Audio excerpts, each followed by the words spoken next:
A process shall be defined as a set of sequential activities carried out in a predetermined order to deliver value to the customers.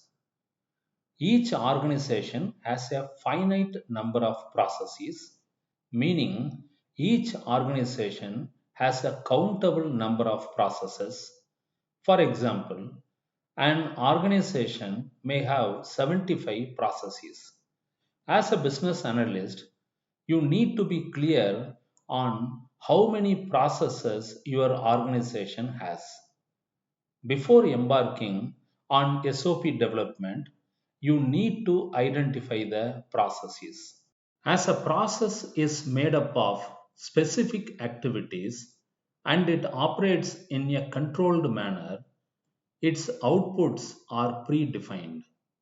For example, sugar factory is a process industry and it produces sugar crystals. You cannot alter this to provide any other output because the sequence of activities is designed such a way that it will provide only sugar crystals as the output.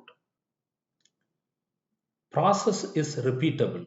It does the same thing again and again. It produces the same outputs within a specification. Process improves customer satisfaction as it conveys to the customers what can be expected out of an organization.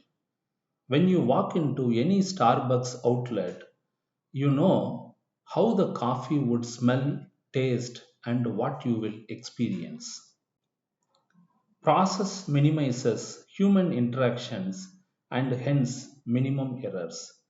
A fully automated process may attain even zero errors.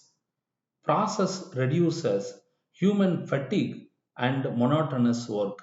Staff performing decision making and a broader work enjoys more job satisfaction. Process has boundaries marked by start activities and end activities. All processes should add value. If there is any process that doesn't add value, why should we have such kind of process? There are three types of processes you can find in an organization. They are primary, secondary, and management processes.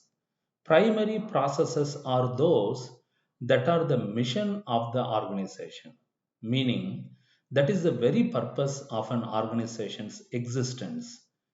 The company makes money through these processes or serves the customers. Primary processes are very connected with the products and services offered by the company. Sugarcane crushing, juice concentration, and crystallization processes are some of the primary processes in a sugar factory. Secondary processes are those that support the primary processes to function effectively and efficiently. An ERP system is a secondary process as it supports the smooth flow of information and coordination within the sugar factory. Secondary processes won't make money on its own. Management processes are those that are governing, monitoring, and controlling the primary and secondary processes in an organization. The various reports and KPIs used in the sugar factory, such as yield, that is the percentage of sugar recovery, attendance in the factory, etc., are related to management processes. A process may be divided into several activities, and each of these activities can be further divided into tasks. Tasks are at atomic level, that is, they cannot be broken further logically. Let us understand this process, activity, and task relationship.